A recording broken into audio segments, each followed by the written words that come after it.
वैसे इस दुनिया में लड़की होना ही जीवन को काफ़ी कठिन बना देता है। और जब आप दिखने में अच्छे ना हो, पढ़ाई लिखाई में भी अच्छे ना हो, तब सोचिए कठिनाइयों का लेवल क्या होता होगा। संध्या बचपन से ही पढ़ाई लिखाई में कमज़ोर थी। रंग उसका सांवला था, नाक का नक्शा भी बाकी लड़कियों की तुलना में इतना खास ना था। ऊपर से भगवान ने दांतों की बनावट भी टेढ़ी मेढ़ी दी थी। जब संध्या छोटी थी तो बचपन में स्कूल के बच्चे चिढ़ाते, बड़ी हुई तो गली मोहल्ले के लोग उसे देखकर मुंह फेर लिया करते और कोई भी उसका दोस्त बनने के लिए तैयार ना था। उसके रिश्तेदार भी कुछ खास उसे भाव न दिया करते थे। बस एक उसकी माँ ही थी जिसे उसकी सूरत या उसके लुक्स से कोई भी फर्क नहीं पड़ता था। और माँ संध्या से और संध्या माँ से बेहद प्यार करती थी। दुनिया भर की आलोचनाओं को सहने की शक्ति थी माँ संध्या के लिए। जब कोई उसे डफर बोल देता या जब कोई उसे बदसूरत बोल देता, जब संध्या को शादी के लिए देखने आए लोग उसे बिना पसंद किए लौट जाते, यहाँ तक कि जब खुद के पापा ही उसे मनहूस बोल देते, तब माँ ही तो थी जो उसे समझाती कि लोगों को बोलने से क्या होता है, तू तो मेरी प्यारी रानी बेटी है ना। और भगवान के किए इतने सारे अन्यायों के बावजूद संध्या जीना सीख गई थी। वह खुश रहना सीख गई थी। जो भी गिने चुने लोग उसे बातें करते, उसे उन्हें चुटकुले सुनाकर हंसाया करती और खुद भी ठहाके लगाकर हंसा करती। इसके अलावा एक और बहुत बड़ी खूबी थी संध्या की, उसे खाना बनाने में बहुत मज़ा आता था। और न सिर्फ खाना बनाने में मज़ा आता था, उसका बनाया खाना खाकर लोगों को जो स्वाद आता था वह उनको तृप्त कर जाता था। और यह उसमें अपने आप ही तो नहीं आया था। और दुनिया के ठुकराए जाने के बाद उसने अपना सारा समय खाने की रेसिपीज की किताबें, रेडियो शोज और टीवी चैनल्स को समर्पित कर दिए थे। संध्या की तारीफ तो कोई भी नहीं करता, लेकिन उसके हाथों के बने खाने की तारीफ वह हर व्यक्ति करता जो उसे चखता।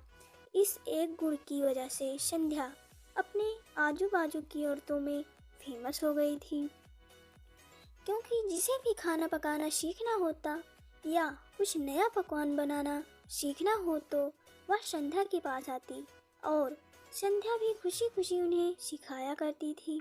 उसके पास आने वाली औरतें अच्छा खाना बनाना सीख जाती, लेकिन लाख कोशिश करने के बाद भी संध्या के हाथों का वह जादू जो सबको तृप्त कर जाता, वह कोई न सीख पाता था। संध्या की जिंदगी इतनी उतार चढ़ावों के साथ कट रही थी। एक बार फिर से माँ बाप ने जी तोड़ कोशिश कर एक फैमिली को संध्या को देखने के लिए मना लिया था और अगले ही दिन लड़का संध्या को देखने आने वाला था।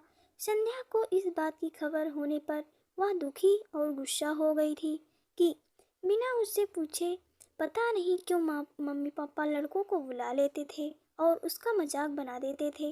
माँ ने संध्या को समझाया था कि ऐसा ही होता है, कोई भी बेटी अपने माँ बाप के यहाँ हमेशा नहीं रहती और उसे एक दिन शादी करके जाना ही पड़ता है। अगले ही दिन संध्या सुबह सुबह ही लड़के वालों के आने से पहले ही सज संवर कर कहीं निकल गई थी। उस दिन लड़के वाले घर आकर माँ बाप को बहुत खरी खोटी सुनाकर चले गए। वैसे भी पापा को संध्या पर हमेशा ही गुस्सा रहता था, लेकिन उसकी इस हरकत ने उनको गुस्से से पागल कर दिया। उस दिन पापा ने संध्या का सारा गुस्सा माँ पर उतार दिया था, यह कहकर कि एक मनहूस बेटी को जन्म देकर भी तुम्हारा मन नहीं भरा था, इसीलिए उसको लाड प्यार देकर सर पर बिठा लिया है। हमेशा अपनी बेटी के बारे में गलत बोलने वालों को से नाराज रहने वाली माँ आज खुद संध्या से नाराज हो गई थी और वह अब संध्या के घर वापस आने की बेसब्री से राह देख रही थी ताकि अपना गुस्सा उस पर उतार सके। सूरज ढलने से पहले संध्या घर लौट आई थी। उसके चेहरे पर एक अजीब सी खुशी थी। हाथों में एक चेक था और एक सर्टिफिकेट भी था। संध्या माँ से कुछ कहना चाहती थी, लेकिन तभी इससे पहले कि संध्या अपने मुंह से एक भी शब्द कह पाती, माँ ने उसे खरी खोटी सुनाना शुरू कर दिया। गुस्से में माँ बोलते बोलते इतना कुछ बोल गई कि संध्या ने कभी सपने में भी नहीं सोचा था। माँ ने कहा, बाकी सभी लोग सही थे, तुम सच में मनहूस हो, तुम्हारी वजह से हर कोई परेशान है। अच्छा होता जो तुम पैदा होते ही मर जाती, यह दिन न देखना पड़ता हमें। गुस्से में बड़बड़ाती और सब्जी काट रही माँ ने एक बार भी संध्या की तरफ नहीं देखा था। संध्या माँ की बातें किसी पत्थर की मूरत की तरह सुन रही थी। पत्थर की ऐसी मूरत जिसके शरीर में जान तो हो, लेकिन आंखों से आंसुओं की धारा बह रही हो। संध्या ने माँ से पूछा, माँ, क्या सच में तुम भी चाहती हो कि मैं मर जाऊं? क्या इतनी बुरी हूँ मैं माँ? अभी भी गुस्सा सर पर सवार होने की वजह से माँ ने कह दिया, हाँ। बिना एक पल भी सोचे संध्या ने सीधा अपने कमरे में जाकर कमरा अंदर से बंद कर लिया था। 1-2 मिनट बाद गुस्सा थोड़ा शांत होने पर माँ को अपनी गलती का एहसास हुआ तो संध्या के रूम की तरफ गई। उन्हें पता चला कि संध्या ने रूम को अंदर से बंद कर लिया है। गुस्से में कुछ कर ना ले, इसलिए माँ ने तुरंत पापा को इस बात की खबर दी। दोनों ने काफ़ी दरवाज़ा खोलने की कोशिश की, लेकिन जब नाकामयाब रहे तो दरवाज़ा तोड़ दिया। अपने स्कार्फ से फांसी का फंदा लगाकर संध्या पंखे में लटक रही थी। ज़्यादा वक्त नहीं हुआ था, वह सिर्फ बेहोश हुई थी। मम्मी पापा ने तुरंत उसे पंखे से अलग किया और बेड पर लिटाया। पापा ने तुरंत डॉक्टर को फ़ोन किया। तब माँ का ध्यान बेहोश पड़ी संध्या के हाथ में पकड़ी एक चिट्ठी और पास ही में पड़े 5 लाख के चेक और 5 स्टार होटल में शेफ की नौकरी के लिए कंफर्मेशन लेटर पर पड़ी, जो संध्या अपने हाथ में लाई हुई थी। माँ और पापा ने वह चिट्ठी खोलकर पढ़ी जो उसने अभी अभी लिखी थी। चिट्ठी कुछ इस प्रकार थी, मम्मी और पापा, मैं जानती हूँ कि मेरे जन्म से लेकर आज के दिन तक मैंने ऐसा कुछ भी नहीं किया है कि जिस पर आपको गर्व हो सके, लेकिन मैं आपको बताना चाहती थी कि आज मैं खाना पकाने के नेशनल लेवल कंपटीशन में जीत चुकी हूँ और यह 5 लाख का चेक मुझे प्रथम स्थान पर आने के लिए मिला था।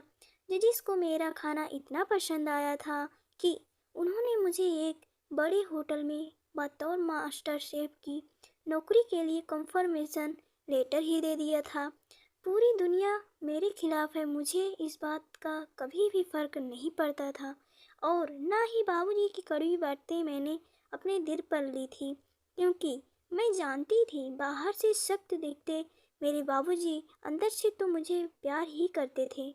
प्यार ना करते तो वह बिना मांगे मुझे कपड़े, मिठाइयाँ, पटाखे ये सब न ला कर देते। और माँ के प्यार को कोई क्या बयां कर सकता है। मेरी माँ के लिए मेरी सारी दुनिया थी। जब माँ मेरे साथ होती तो मुझे किसी बात की परवाह न होती थी। मेरी माँ मेरी थी, इसलिए मुझे किसी और की ज़रूरत ना थी। मेरी माँ मेरे साथ नहीं है तो मेरी दुनिया मेरे साथ नहीं है, इसलिए मैं आज दुनिया को ही अलविदा कहकर जा रही हूँ। मैं जानती हूँ आपने कभी ना कभी भगवान से यह दुआ जरूर मांगी होगी कि अगले जन्म में मेरी जैसी औलाद ना मिले, लेकिन मैं हमेशा यह प्रार्थना करती थी कि अगले जन्म में तो क्या, मेरे हर जन्म में मुझे आप जैसे ही माता पिता मिले। और आज भी यह प्रार्थना करके उसी भगवान के पास जा रही हूँ। चिट्ठी पढ़ते पढ़ते माँ और पापा सर से पाँव तक पछतावे में डूब गए थे और बेहोश पड़ी संध्या के सर पर हाथ फेरते हुए फूट फूट कर रो रहे थे। और मेरे प्यारे दोस्तों, ये कहानी बस यहीं तक। और मेरे प्यारे प्यारे दोस्तों, पूरी कहानी सुनने के लिए आप सभी को मेरे दिल से बहुत बहुत बहुत बहुत धन्यवाद। और मैं जानती हूँ कि यह कहानी आपके दिल को छू गई है। मैं उम्मीद कर सकती हूँ कि अब आप जाने अनजाने में किसी भी व्यक्ति का उसके बाहरी लुक्स की वजह से उसका दिल कभी नहीं दुखाएंगे और खुद खुश रहेंगे और सबको खुश रखेंगे और हंसते रहें, मुस्कुराते रहें, सकारात्मक सोच के साथ आगे हमेशा बढ़ते रहें। और मेरे प्यारे दोस्तों, आप सबको कहानी कैसी लगी हमें कमेंट करके ज़रूर से ज़रूर बताएं और अगर कहानी पसंद आई हो तो लाइक, शेयर एंड चैनल को सब्सक्राइब करें। और मिलेंगे ऐसे ही प्रेरणादायक कहानी के साथ। तब तक के लिए बाय बाय।